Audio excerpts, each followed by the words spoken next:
ሰላም ጤና ይስጥልን አድማጭ ተመልካቾቻችን ግንቦት 29 2018 ዓ.ም ላይ እንገኛለን። በዚህ ሰዓት የተለያዩ አጫጭር መረጃዎችን ወደ እናንተ አደርሳለሁ። የ24 ሰዓት ዋና ዋና መረጃዎችን ወደ እናንተ ሳደርስ በዚህ ሰዓት ወደ እናንተ እንዲደርሱ ከተጠናቀሩ መረጃዎች መካከል 2000 የሚሊሻ ኃይል ተደምስሷል የሚለውን ጨምሮ በአካባቢው አፍላ ውጊያ እየተደረገ ነው፣ አሁን ከተማው በቁጥጥር ስር ገብቷል የሚሉ መረጃዎችን ጨምሮ የተለያዩ ዝርዝር መረጃዎችን በዚህ ሰዓት ወደ እናንተ አደርሳለሁ። እንዲሁም ደግሞ በትግራይ ያለውን አጠቃላይ ሁኔታ በተመለከተ የህወሓት ኮማንድ ወይም ደግሞ ስትራቴጂክ አመራር የሚባለው ቡድን ዛሬ ስብሰባ ጠርቷል፣ አስቸኳይ ስብሰባ ጠርቷል። ከዚህ ጉዳይ ጋር የተያያዘ ምን ውሳኔዎች ሊኖሩ ይችላሉ ከሚለው ባሻገር በትላንትናው ዕለት በትግራይ በሽራሮ አቅራቢያ የተፈጸመውን ድሮን ጥቃት ተከትሎ ትላንትና ህወሓት መግለጫ ማውጣቱና የዓለም አቀፍና የአገር አቀፍ ሚዲያዎች መነጋገሪያ መሆኑ ጉዳዩ ይታወቃል። ከዚህ ጋር በተያያዘ ተጨማሪ አዳዲስ መረጃዎች አሉኝ። በትግራይና በሱዳን የሚገኘው የህወሓት ታጣቂዎችን የተመለከቱ አዳዲስ መረጃዎችን በዚህ ሰዓት ወደ እናንተ አደርሳለሁ። አብራችሁ እንድትቆዩ ነው በአክብሮት የምጋብዛችሁ። እንግዲህ ህወሓት ወደ ሱዳን ተጨማሪ አርሚዎችን ከትግራይ እያስወጣ በሱዳን ያለውን ታጣቂ ኃይል ለማጠናከርና ለአልቡርሃን ሁነኛ ድጋፍ ለማድረግ እየተንቀሳቀሰ ነው የሚገኘው። ከዚህ ጋር በተያያዘ ምን መረጃዎች አሉ? አብራችሁ ስትቆዩ ትሰሟቸዋላችሁ።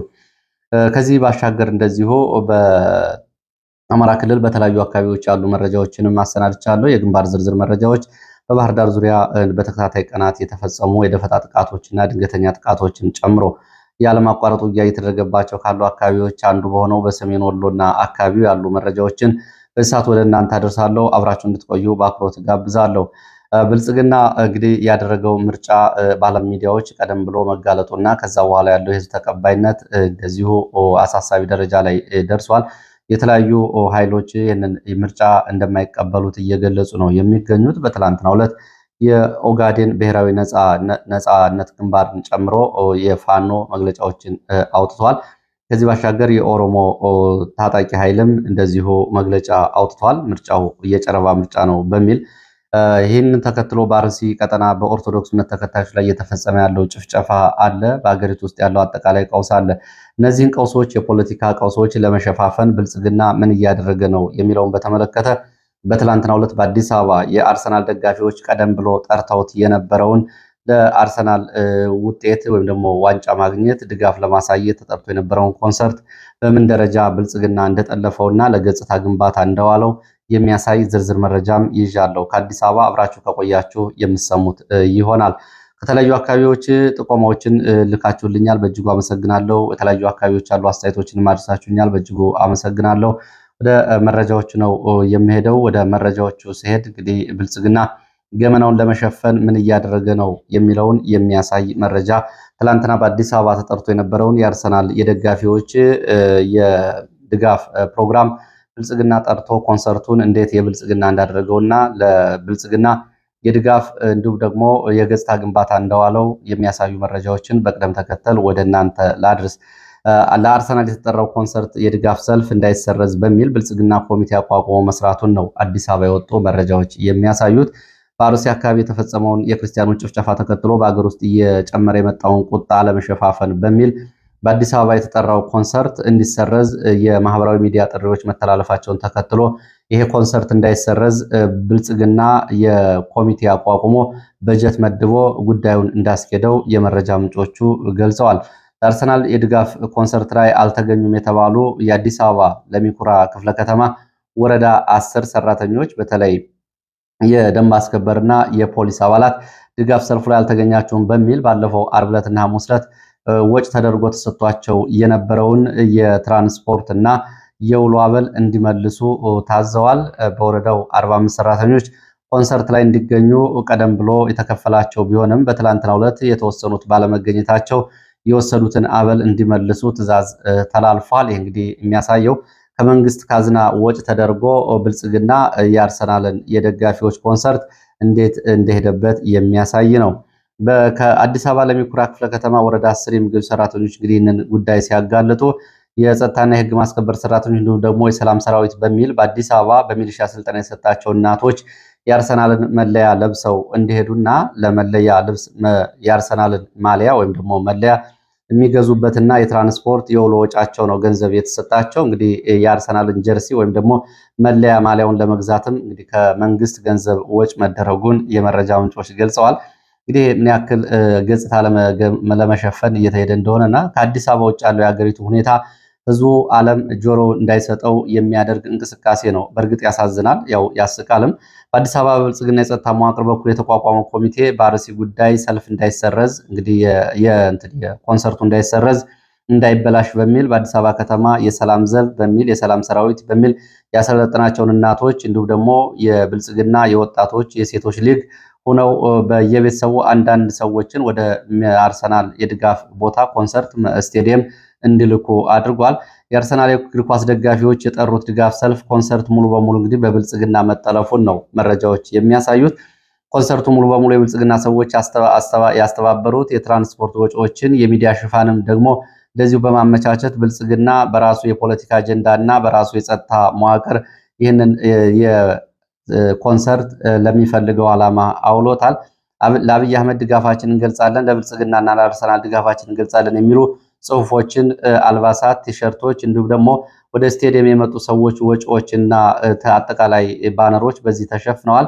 አንድ መረጃ ምንጭ ይህን ጉዳይ በተመለከተ ሲገልጽ የማውቃቸው ሰዎች እግር ኳስ ምን እንደሆነ የማያውቁ አርሰናል የሚባለው ቡድን የት እንዳለ የማይገነዘቡ በከተማው ቀደም ብሎ እነ ሽመልስ አብዲሳ በአዲስ አበባ ከተማ ውስጥ በህንፃ ጥበቃ በብሎክ ጥበቃ ያስገቧቸው የክልሉ ልዩ ኃይል የሆኑ አሁን አዲስ አበባ ውስጥ በሚገኙ የተለያዩ የጥበቃ ኤጀንሲዎች አማካይነት በነገራችን ላይ አዲስ አበባ የሚገኙ የጥበቃ ኤጀንሲዎችን እነ ሽመልስ አብዲሳ ህወሓቶች እንደወጡ ተቀብለዋል። በእነዚህ ኤጀንሲዎች አማካይነት ከሌላ አካባቢ የሚወጡ ሰዎች አዲስ አበባ ውስጥ የጥበቃ ስራ የጽዳት ስራ እንዳያገኝ በማድረግ የነሱ ልዩ ኃይል እያሰለጠኑ ለነዚህ ኤጀንሲዎች ያቀርባሉ።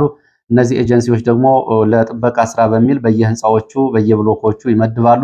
ይሄ በቀላሉ የሚታይ አይደለም። የረጅም ጊዜ የፖለቲካ እቅድ ያለው ነው። አዲስ አበባ ውስጥ ያለውን አጠቃላይ ሁኔታ ለመቆጣጠር የሚደረግ የረጅም ጊዜ የባለቤትነት እቅድ የያዘ ፕሮጀክት ነው።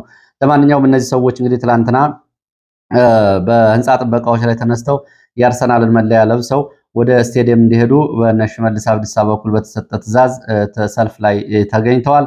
የእነ ሽመልስ አብዲሳን ራዕይ እናስቀጥላለን፣ እነ ሀጫሉ እግር ኳስ ይወዱ ነበረ በሚል እንደዚሁ የእነ ሀጫሉንም ራዕይ እናስቀጥላለን ነው የሚሉት። ያው እንግዲህ ሀጫሉ የሆነውን እናውቃለን፣ ሁሉም ያውቀዋል። ግን የሀጫሉ ራዕይ የአርሰናል ዋንጫ መብላት ነበረው የሚለው እንግዲህ አብሮ የሚታይ ይሆናል። ይህንን ጭምር ልብስ በማስለበስ ለነዚህ የሚሊሻና የልዩ ኃይል አባላት ወደ አደባባይ እንዲሄዱ አድርገዋል። እና አብይ እንወዳለን የሚል የፖለቲካ መፈክሮችን እንዳሰሙ አድርገዋል። አጀንዳው በአርሲ ዙሪያ በክርስቲያኖች ላይ የተጨፈጨፉ ግድያዎችን እንዲሁም ደግሞ ሌሎች ሀገራዊ ቀውሶችን አጀንዳ ለማስቀየስ እንደሆነ ግልጽ ነው የሚሉት የመረጃ ምንጮች ይህንን የአርሰናልን ድጋፍና ኮንሰርት አጀንዳው ሙሉ በሙሉ በመንጠቅ በአስገዳጅ ሁኔታ እንደዚሁ ለራሳቸው ተጠቅመውበታል ብሏል።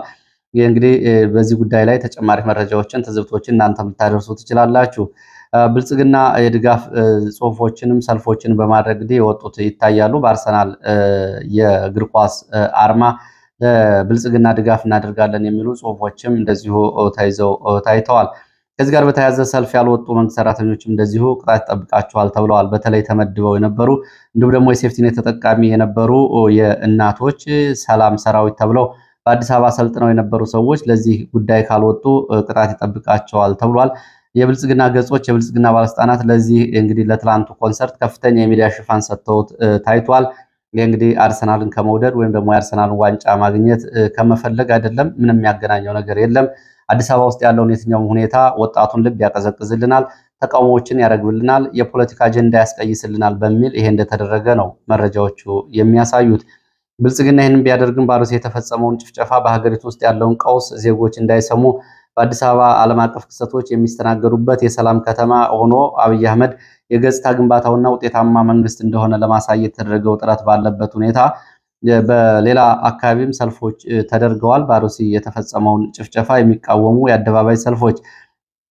ከዚህ ጋር በተያያዘ እንግዲህ በደሴ ከተማ ትላንትና መሻሹን የተቃውሞ ጥሪዎች ተላልፈው የሻማ ማብራትና የጋራ የጸሎት ስነ ስርዓት ተደርጓል። ይህም ህዝባዊ ቁጣ ታይቶበታል። በአርሲ የተጨፈጨፉትን ክርስቲያኖች በተመለከተ ነው። በባህር ዳር ዩኒቨርሲቲ በተመሳሳይ ባህር ዳር ዩኒቨርሲቲ ተማሪዎች ወደ አደባባይ ግቢ ውስጥ በመውጣት በአርሲ ክርስቲያኖች ላይ የተፈጸመውን ጭፍጨፋ አውግዘዋል። ይህንን ያወገዙ ተማሪዎች በጸጥታ አካላት እንደዚሁ ለማሰር እንቅስቃሴ የተደረገ እንደሆነ መረጃዎች ጠቁመዋል። ይህ በእንዲህ እንዳለ በባህር ዳር ከተማ እስርና ወከባ ተጠናክሮ ቀጥሏል ነው የተባለው። የባህር ዳር ዩኒቨርሲቲ ባልደረባ መምህር ግርማ አሸብርን ጨምሮ በባህር ዳር ከተማ ከምርጫ በፊትና ከምርጫ በኋላ በርካታ ወጣቶች ታስረው ይገኛሉ። በሁለተኛ፣ በአምስተኛ፣ በዘጠነኛ እና በስድስተኛ ፖሊስ ጣቢያዎች እና ባልታወቁ ስፍራዎች በርካታ ወጣቶች ተወስደው ታስረው ይገኛሉ።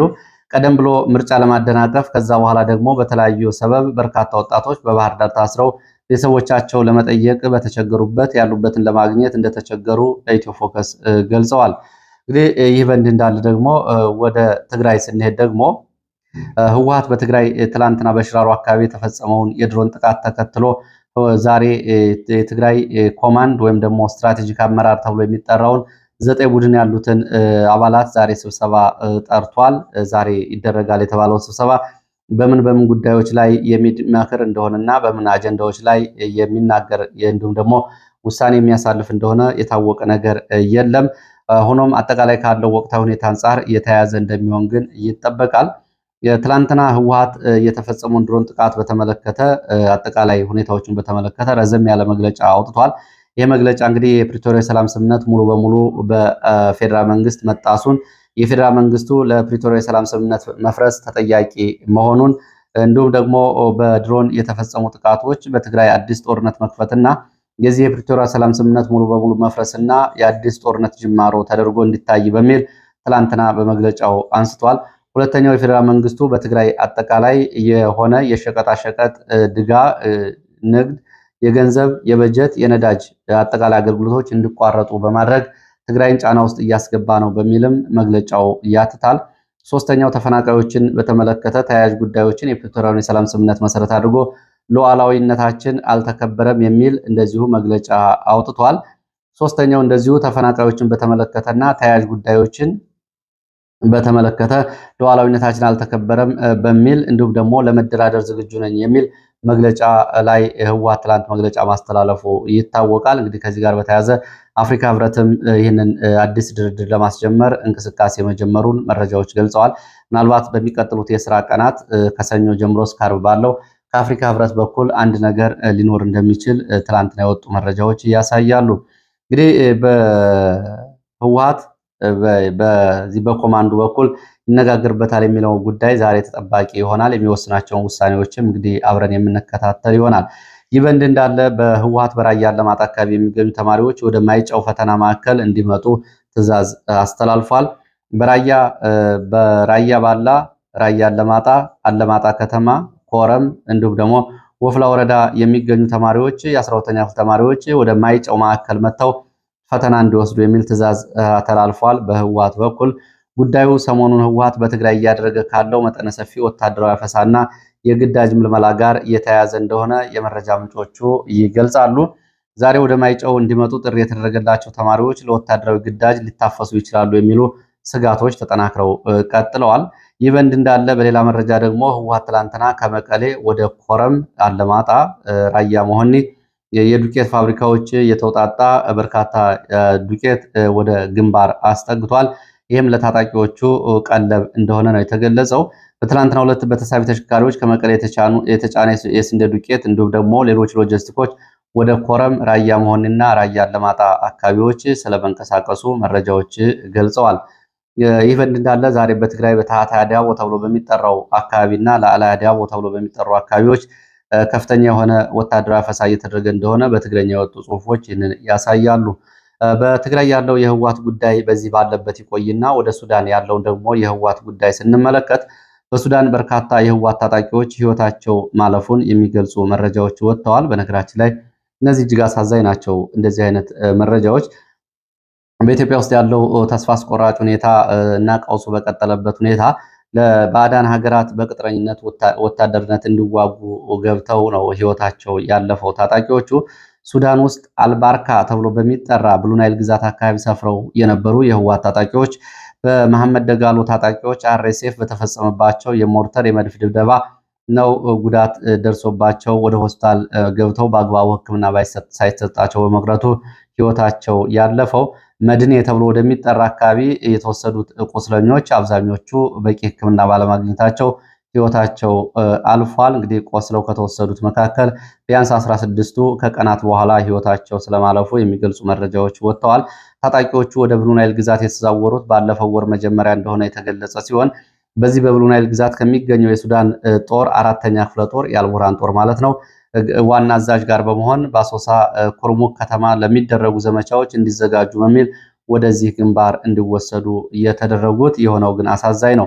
በዚህ በብሉ ናይል ግዛት ያለው የሱዳን ጦር ዋና አዛዥ ጀነራል እስማኤል አልጣይብ በቂ ድጋፍ አላደረጉላቸውም በሚል ታጣቂዎቹ ቅሬታ ውስጥ መግባታቸው ተገልጿል። ቃል አልተከበረም፣ የጦር መሳሪያ በበቂ ሁኔታ አልቀረበም፣ እንዲሁም ደግሞ ሕክምና አላገኙም በሚል ቅሬታዎች ተነስተዋል። በዚህ በካምፕ ውስጥ እንዳሉ በአርኤስኤፍ የተፈጸመባቸው ጥቃት ደግሞ ቁጣውን የባሰ ወደ ለየለት ፍጥጫ አሳድጎታል። ወታደራዊ ኪሳራውም ጨምሯል።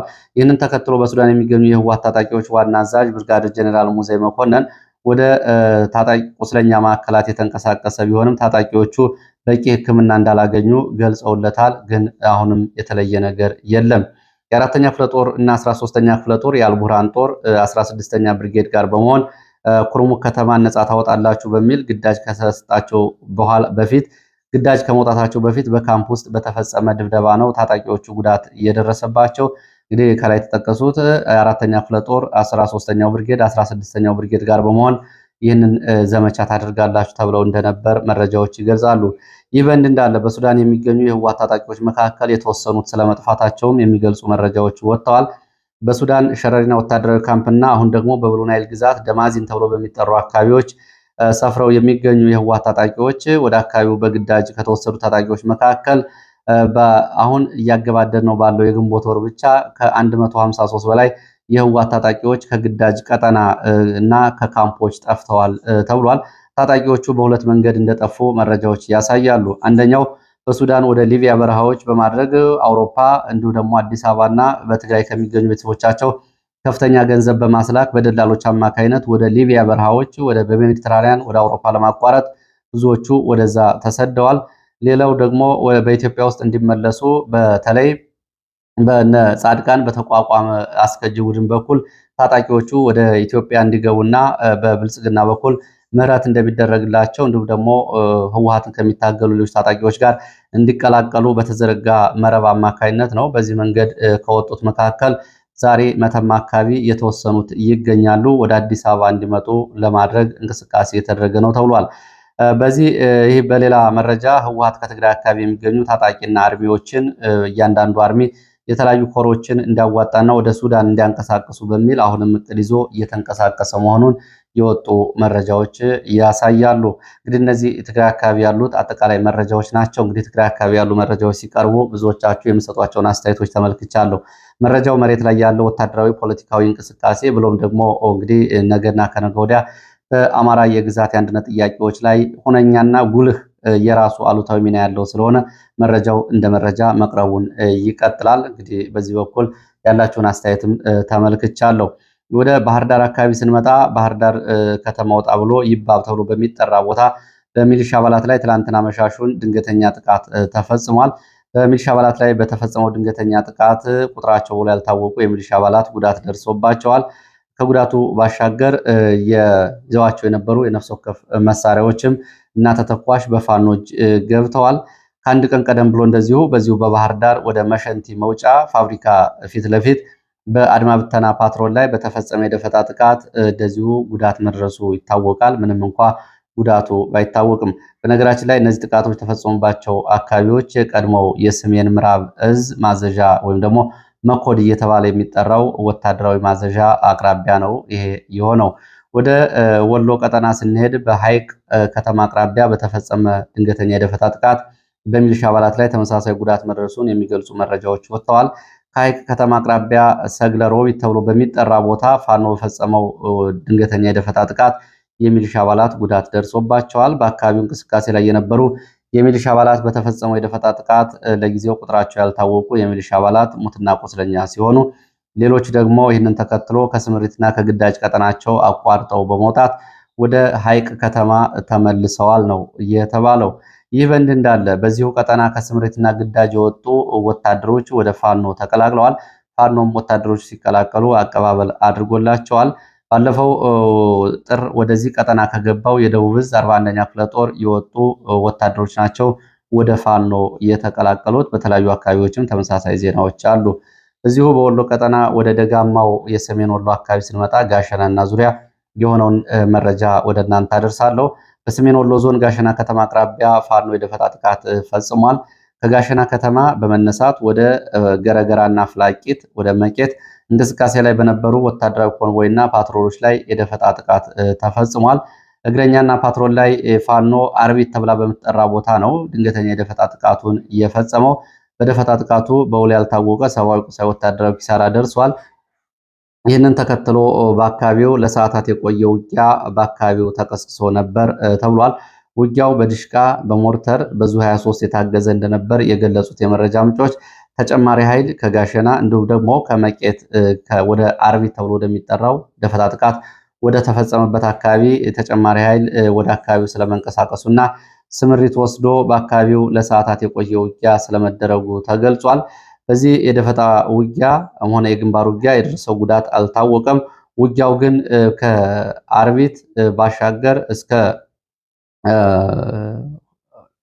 እስከ ቆሃና ተብሎ የሚጠራ አካባቢ ድረስ በዲሽቃ በሞርተር የታገዘ ውጊያ ቀጥሎ እንደነበር የመረጃ ምንጮቹ ገልጸዋል።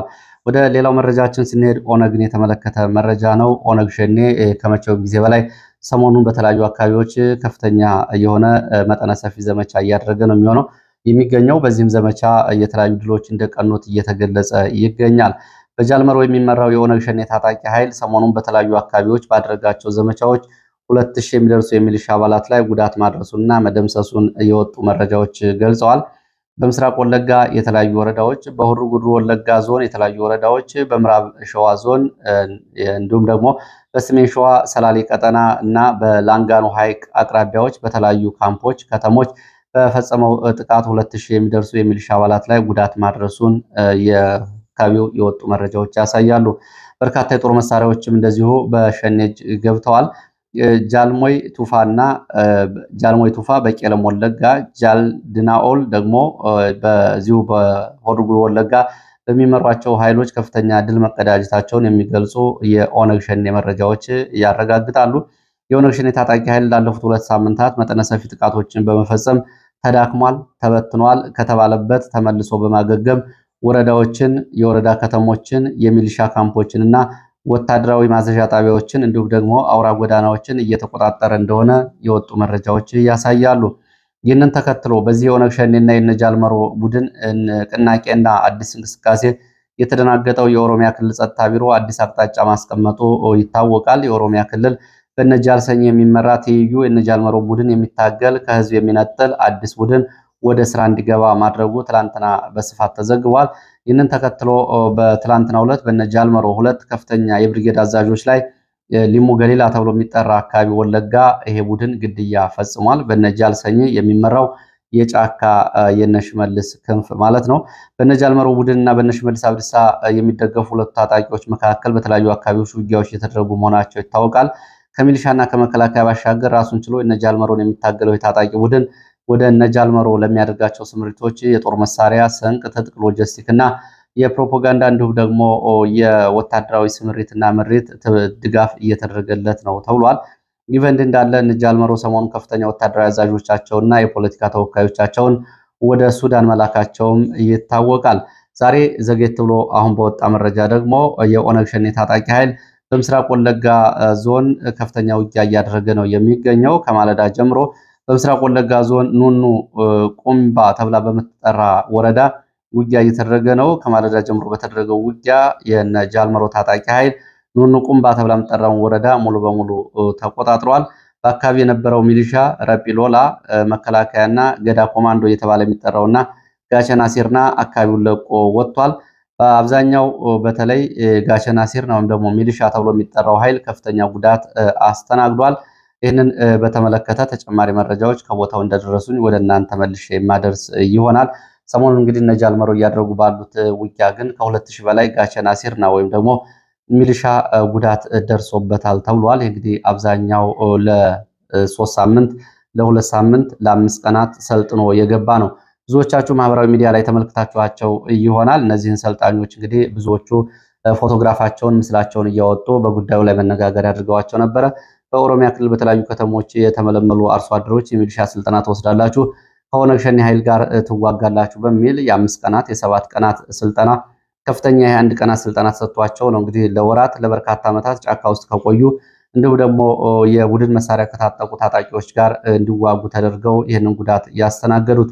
ለዚህ ሰዓት የነበሩ መረጃዎች እነዚህ ናቸው። ስለተከታተላችሁ በእጅጉ አመሰግናለሁ። በሌላ ተመሳሳይ መርሃ ግብር እስከምንገናኝ መልካም ጊዜ